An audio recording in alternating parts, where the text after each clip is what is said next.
I hate to say it, but certain things were better in the past. This is the case with the preacher curl bench as well as the spider curl bench. Lately, I've been doing this little deep dive into the spider curl bench, the preacher curl bench, and all these crazy inventions from the golden era. The reason why I've done it is because I just enjoy training arms. Actually, I even trained with arm wrestlers, and I've trained my arms years ago for 2 years, basically every day. But certain exercises never felt quite right. And when I started looking at pictures of some of my favorite bodybuilders, like Larry Scott, the first Mr. Olympia, I started understanding why. The equipment they were using was substantially different from the one that we have access now. And there are going to be a lot of debates, especially about bodybuilding history, because the first preacher curl bench might be invented by the training partner of Vince Gironda, who was Clint Walker, a famous Hollywood actor, but at the same time a pioneer of bodybuilding. Just watching you.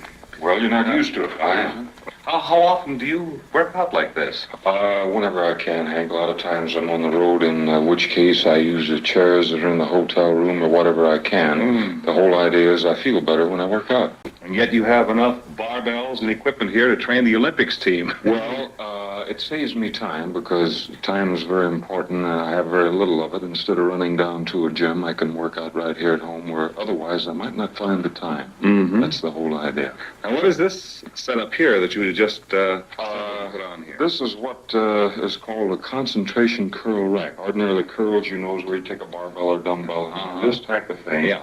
But you cheat as a rule. You use a lot of back and so on. This enables you to concentrate on the curl. I'll show you what I mean. But the inventions of Vince Gironda paired with the feedback and ideas of Larry Scott are still substantially different from the stuff we have access to these days. The Vince Gironda preacher curl bench that Larry Scott famously used looked more like a pommel horse from the realm of gymnastics rather than the very thin, a bit more skinny one that Clint Walker was using, and which now is basically the blueprint for all the preacher curl benches that you see in today's gyms. Now, the problem with this one is that if you try to go heavy on certain exercises and you really try to stretch and isolate the bicep, there's a risk of injury that is undeniable. There are plenty of videos of people online actually tearing their biceps in this way. That's why you're going to be seeing even some arm wrestlers in your gym doing partials with heavy weights and not full reps. That's why a lot of coaches and personal trainers and famous bodybuilders will not use these amazing exercises that will make your arms burn for days and really blow up because they are simply, quote unquote,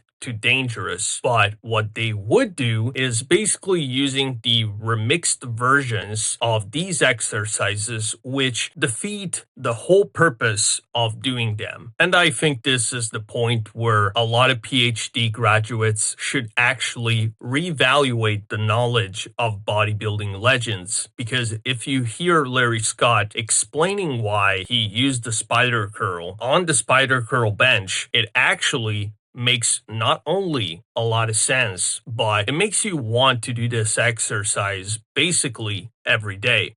It's the brachialis, not the bicep. The brachialis is in between, and it sits right across and underneath the bicep. It's in parallel with the bicep, and it works while the bicep is being worked. And the more you get, because it's connected, the bicep is connected up here to the scapula. But the brachialis is tied to the same tendon down into the forearm, but it's connected right here to the humerus. And so it's that two-joint, one-joint concept again. If you want to work the brachialis, you have to isolate the bicep. Now you ask yourself, all right, I got a two-joint muscle, which is the bicep. It's going through this joint. It's going through this joint. I've got a one-joint muscle, which is the brachialis. It's only going through that joint. And so I'm going to somehow deactivate. Remember donkey calves? When you bend over like that, you got the gastrocnemius, which is a two-joint muscle, and you got the soleus, which is a one-joint muscle. That's why if you want to work inner and outer calves, turning your feet in and out like that means nothing. And they've been saying that for years. Actually, they're not saying that much anymore. Now they're starting to understand that to work outer calf, or soleus, which is the one-joint muscle, you bend the knee, which deactivates the two-joint muscle. Biceps, the same thing. If I want to work the brachialis, I deactivate the bicep by getting up here. Now it's in slack. It can't do the work. The only thing that can bend my arm now is the brachialis. The brachialis is the muscle that gives you peak because it's laying right under these things and it pushes the bicep up. So when we get over here and we're starting to get the elbow up in that position, we're getting peak. Now that we know all these wonders about this kind of equipment, how do we replicate it in the gym? Well, the best option, at least in my own opinion, is the horizontal hyperextension bench. This one has a pretty thick padding, but it could be used in either way. If you put your feet down, it becomes a preacher curl bench. Instead, if you put your feet up and you lay horizontally or almost horizontally, it becomes a really sick spider curl. The other option is to use a chest supported T-bar, just as I've done in a couple of shorts, but the problem with that is the metal piece behind your triceps and your elbows. And so going heavy is not really a nice thing to do. Instead, with this setup, you can go pretty heavy. And I've done that. And it was pretty unexpected and also pretty cool. The last option is to use the 45-degree hyperextension bench. This one used in reverse, just like a standard preacher curl bench, in my own opinion, is more of a drag curl than an actual spider curl. There's nothing wrong with it, but I think the horizontal hyperextension bench is definitely better. And that's it for the video and for the day. Thanks so much for watching. Like, share, and subscribe if you can. If you like the video, it really helps me out keeping this whole thing going. And see you soon.